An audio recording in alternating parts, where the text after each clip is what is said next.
CM ఇచ్చిన హామీలు అమలు చేయాలని ఓ బాధితురాలు వేడుకుంటోంది. 10 రోజుల పసికందు గుంటూరు జీజీహెచ్లో ఎలుకలకు బలైన ఘటనలో దేశవ్యాప్తంగా సంచలనం రేపింది. చిన్నారికి పేగు పంచిన తల్లికి మాత్రం నీడ కరువైంది.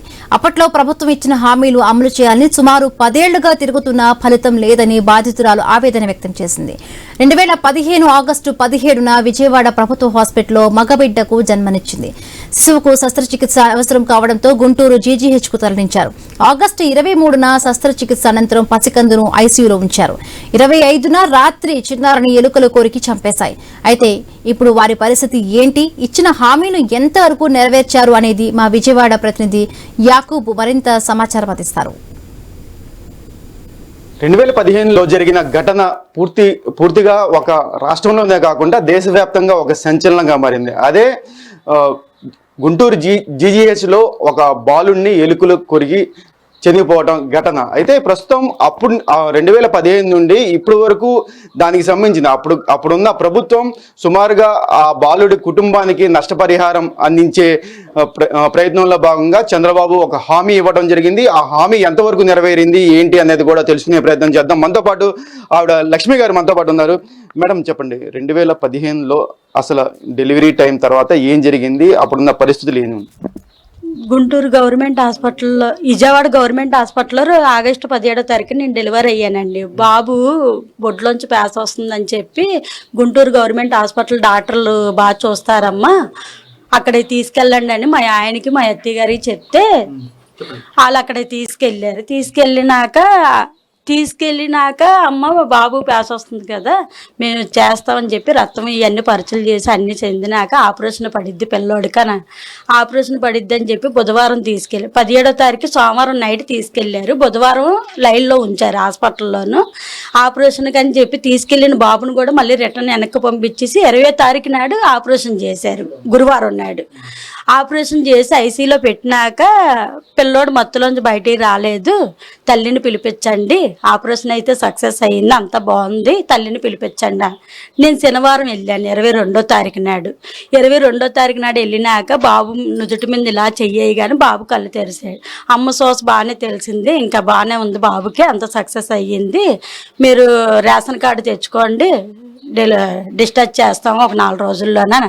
మాకు అప్పుల్లో రేషన్ కార్డు కూడా లేదు. లేకపోతే సరేలే అని చెప్పి మా ఆయన రేషన్ కార్డు పనుల మీద వాటి మీద నేను తిరుగుతానమ్మా, నువ్వు ఉన్నా, నాకు కనీసం నాకు పెద్ద ఆపరేషన్ అయ్యి నేను ఉన్నాను, కనీసం నాకు ఒక బెడ్ కూడా ఇవ్వలేదు, పిల్లోడి కాడ నేను కాపలాదారిని, నాకు ఒకళ్ళని తోడు ఉంచలేదు, ఎవరిని రానివ్వలేదు. అక్కడ మాతో పాటు 4-5 ఉన్నారు మా పిల్లోడితో పాటు. మా పిల్లోడు ఒక్కడే ఐసీలో ఉన్నాడు, వాళ్ళందరూ బెడ్ల మీద ఉన్నారు వాళ్ళ అమ్మలతో. ఆదివారం నైటు నేను అలాగా ఆ కుర్చీ కాడే కూర్చొని ఇలాగ తల పోల్చుకుంటే పిల్లోడు మీద పడిపోయి ఎలుకలు ఈ 2 ఏళ్ళు కాళ్ళు ఏళ్ళు కొరికేసినాయి. సోమవారం పొద్దున్నే అయ్యా నేను ఎక్కడో తిప్పలు పడి నేను తీసుకెళ్ళి హాస్పిటల్లో జాయిన్ చేసుకొని నా పిల్లోడిని నేను బతికించుకుంటాను, ఇచ్చేయండి అయ్యా, ఎలాగో పిల్లోడికి ఆపరేషన్ అయిపోయింది, నువ్వు తీసుకెళ్ళి ఏ చెత్త కుప్పలో పడేస్తావు, నీకు ఆల్రెడీ ఫస్ట్ బాబు ఉన్నాడుగా, ఈ బాబు మీద ఆశలు వదిలేసుకో, మేమంటూ కేసు పట్టుకుంటే బతికైనా రావాలి, చచ్చిపోయినైనా బయటికి రావాలని అన్నారు. ఇంకా ఎందుకు వీళ్ళతో వచ్చిన తిప్పలు అనేసి మేము ఉన్నాం, బుధవారం డిస్టెన్స్ చేస్తాను అన్నారు కదా అనేసి ఆల్రెడీ ఒక్కసారి రుసుమారి నెలుగులు మాటకు వస్తూనే ఉన్నాయి. నేనే కర్ర పట్టుకొని తోలుకుంటూనే ఉన్నాను అలాగా. మళ్ళీ సోమవారం నైటు బాగానే ఉన్నాడు పిల్లోడు, ఆడుకున్నాడు, అంతా బాగుంది. మంగళవారం తెల్లారుజామున పిల్లోడి మీద ఇంక ఎలుకలు పడిపోయి ఇక్కడి నుండి ఇక్కడి వరకు ఎడం కాడ ఇది కన్ను ఇవన్నీ మొత్తం తినేసినాయి. కళ్ళారా నేను చూసి అయ్యా ఏంటయ్యా అనేసి పిలిస్తే నువ్వు ఏం చేస్తున్నావే, మేము చెయ్యాలి ఏంటి, నువ్వు చేసుకోవాలి అవన్నీ అనేసి నన్ను ఇష్టాసరంగా మాట్లాడారు. అది 10 సంవత్సరాలు అయినా నేను ఇప్పటి వరకు నేను మర్చిపోలేని ఘటన అది. అసలు పిల్లోడిని ఇంకా తెల్లారుజామున 5ంటికి పిల్లోడిని ఎలుకలు కొరికేస్తే మధ్యాహ్నం 2 వరకు కొనుగుపురతోనే ఉన్నాడు ఆ పిల్లోడు. డాక్టర్లు వీళ్ళంతా వచ్చి పట్టుకోమాకండి, ఏలుముద్దర్లు అవి పడిపోతే పట్టుకోమాకండి, చచ్చిపోయినాక తీసిచ్చేయండి అని అనేసారు. ఇంకా సరేలే అని చెప్పి ఇంక నేను ఏడుచుకుంటూ కిందకు వచ్చేస్తే ఏంటమ్మా ఏడుతున్నాను. అప్పుడు మీడియా వాళ్ళు వచ్చారు. అయ్యా ఇలా మా పిల్లోడిని ఎలుకలు కొరికేసి ఇలా జరిగిందని అంటే మీడియా వాళ్ళు వీళ్ళంతా వచ్చేసారు. ఇంకా నువ్వెందుకమ్మా ఏడవడము, నువ్వు పద అని చెప్పి తీసుకెళ్ళి ఇంకా మాట్లాడి నేను ఇంకా పోస్ట్ మార్టంకి పంపించారు. ఇంకా పోలీసు వాళ్ళు వీళ్ళంతా వచ్చేసి వాళ్ళ మీద కేసు పెట్టా 14 మంది మీద. డ్యూటీకి ముగ్గురు వస్తారు, పొద్దున 3 వస్తారు, మధ్యాహ్నం 3 వస్తారు, నైట్ 3 వస్తారు. డాక్టర్లు మాధవరావు డాక్టర్ గారు వీళ్ళంతా మాధవరావు డాక్టర్ గారే ఆపరేషన్ చేశారు.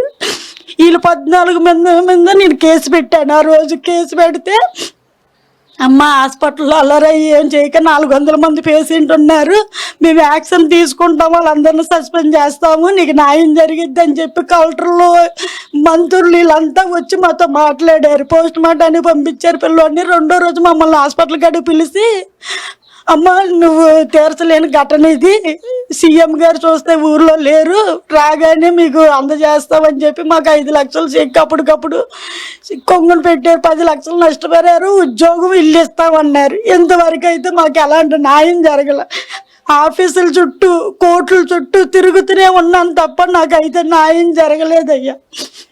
నేను 2018లోను వెళ్ళాను సీఎం గారి కాడికి. వెళ్ళి అన్న ఇలాగన్న పరిస్థితి అని అంటే, ఏం చదువుకున్నావు, ఇల్లు శాంక్షన్ చేయండి, ఒక 50,000 ఇవ్వండి అని అన్నారు.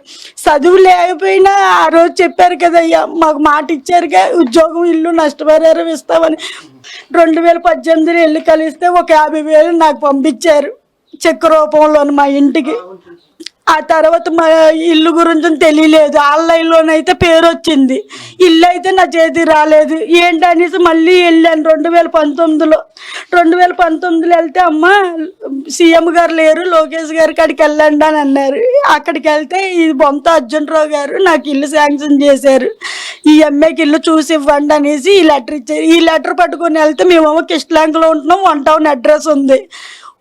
1 టౌన్ ఎమ్మెల్యే ఏమో కిష్లాంక్లో నివాసం ఉంటున్నాం, కిష్లాంక్ ఎమ్మెల్యేని కలవమని. ఈ కిష్లాంక్ ఎమ్మెల్యే గారు ఏమో 1 టౌన్లో అడ్రస్లు ఉన్నాయి, 1 టౌన్ ఎమ్మెల్యేని కలనేసి అలా తిప్పేశారు. ఎలక్షన్లు కూడా పడిపోయింది. మళ్ళీ నెక్స్ట్ గవర్నమెంట్ మారిపోయింది. మాకు మళ్ళీ వెళ్ళి అర్జీ పెట్టుకున్నాను. గవర్నమెంట్ మారిపోయినాక కూడా మళ్ళీ అర్జీ పెట్టుకుంటే ఈ లెటర్ ఇచ్చారే తప్ప నాకు న్యాయం జరగలేదు. మళ్ళీ కూటమి ప్రభుత్వం వచ్చింది. నేను మళ్ళీ నాకు న్యాయం జరగాలనేసి నేను మనస్ఫూర్తిగా కోరుకుంటున్నాను. నా బిడ్డను కోల్పోతే నాకు ఇస్తానన్న మాట అయ్యేది. నాకు నష్టపరిహారం కింద నాకు ఇస్తానన్న హామీ అది. నాతో నేను అడిగేదాన్ని కూడా అందరూ అంటున్నారు బిడ్డను అడ్డు పెట్టుకొని బతికేస్తుంది అన్నట్టు మాట్లాడుతున్నారు. ఈ బిడ్డ నోరులేని బిడ్డ. ఎంతోమంది హాస్పిటల్స్ ఇవన్నీ బాగుపడినాయి కానీ మా జీవితాలు మట్టి బాగుపడలేదు. 6 సంవత్సరాలు తిరిగారు కోర్టుల చుట్టూ. 2021లో మమ్మల్ని బెదిరించి చేసి కేసు కొట్టేశారు ఆన్లైన్లో మాట్లాడించి. ఇప్పుడు ఈ మధ్యలో అధికారులను కలెక్టర్ గారు, కృష్ణా జిల్లా ఎన్టీఆర్ జిల్లా కలెక్టర్ గారిని కలవటం కానీ ఇంకెవరినైనా కలవటం జరిగిందా? వైసీపీ పార్టీలోను కలిశాను. కలెక్టర్ గారిని కలిస్తే లెటర్లు పెట్టాను, మళ్ళీ ఫోన్ చేద్దాం, ఏది లేదు అసలు. ఆ ప్రభుత్వంలోనైతే ఆ గవర్నమెంట్లో జరిగింది, ఈ గవర్నమెంట్ ఏం చేస్తారని అనేసారు. తర్వాత మళ్ళీ తెలిసిన వాళ్ళందరిని అడుగుతుంటే 10 సంవత్సరాలు అయిపోయింది అమ్మ, అప్పుడు కేసుగా ఇప్పుడు ఏముంటుంది అని అంటున్నారు. 10 సంవత్సరాలు అయితే బిడ్డ కాదయ్యా, ఇస్తానన్న మాటేగా. మళ్ళీ నేను ఈ ప్రభుత్వం రాగానే నేను పెట్టుకున్నాను. జూన్ 9వ తారీఖు నేను అర్జీ పెట్టుకున్నాను.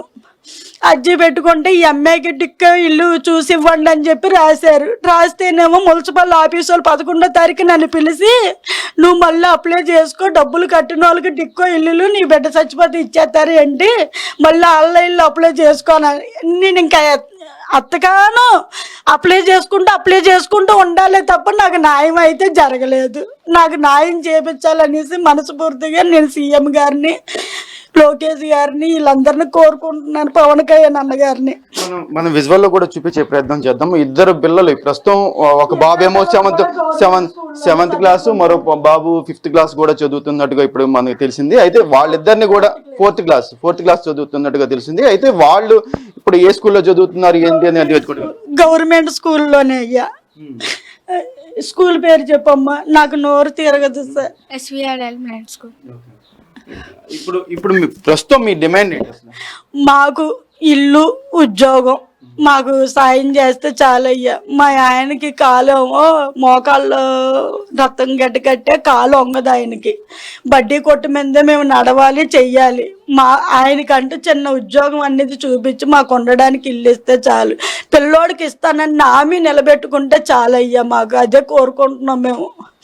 ఇది ప్రస్తుతం ఓవరాల్ గా చూసుకుంటే పూర్తిగా గత సుమారుగా 10 ఏళ్ల కిందట చంద్రబాబు ప్రభుత్వంలో జరిగిన ఘటన అదే ప్రభుత్వం రావడంతో ఓ పక్కన హ్యాపీగా ఫీల్ అవుతూ తమకు న్యాయం జరిగిద్దని ఓ పక్కన కోరుకుంటున్నారు. అదేవిధంగా గత 10 ఏళ్ల నుండి సుమారుగా ఆ రోజు ఘటన రోజు వాళ్ళకి చిన్నపాటి లబ్ధి చేసి కనీసం ఆ రోజు ఇచ్చిన హామీలు కూడా నెరవేర్చలేదని, ఆ రోజు ఇచ్చిన హామీని నెరవేర్చాలని అది కూడా వాళ్ళు కోరుకుంటున్న పరిస్థితి. అయితే గతంలో ఇచ్చిన హామీలు స్వయంగా ఆవిడ కూడా చెప్పారు. అంటే ఆ రోదన అదే విధంగా ఆ బాధ తల్లికి వచ్చిన కష్టం ఎవరు తీర్చలేనిది. కానీ గతంలో ఉన్న ప్రభుత్వమే కాబట్టి చంద్రబాబు గతంలో ఇచ్చిన హామీని నెరవేర్చాలని కూడా ఇప్పటికే ఐ న్యూస్ కూడా కోరుకుంటుంది. ఖచ్చితంగా చంద్రబాబు దీని మీద స్పందిస్తారనేది కూడా వాళ్ళు పూర్తి స్థాయిలో ఇప్పటికైతే ఉన్నారు అని కూడా తెలుస్తుంది. ఇప్పటికీ ఈ పోరాటం అంటే గత 10 ఏళ్లుగా వీళ్ళ పోరాటం ఆ రోజు ఘటన జరిగింది కానించి పూర్తిగా ఇప్పటి వరకు చాలా సమస్యలు అయితే వీళ్ళు ఫేస్ చేశారు. అంటే అప్పుడున్న డాక్టర్స్ ఇబ్బందులు, అదేవిధంగా రాజకీయంగా ఇబ్బందులు, ఎక్కడికి వెళ్ళినా వాళ్ళకి సపోర్ట్ లేక చాలా వరకు అవస్థలు పడిన ఘటన పూర్తిగా ఆవిడ కంటినీరుతో అయితే మనం చూపించే ప్రయత్నం అయితే చేసాము. అయితే ఇప్పటికైనా సరే అధికారులు ఏ విధంగా స్పందిస్తారు, అదేవిధంగా ప్రభుత్వం ఏ విధంగా స్పందిస్తుంది అనేది కాలమే నిర్ణయించాలి. కెమెరా పర్సన్ కిషోర్తో యాకూబ్, విజయవాడ నుండి.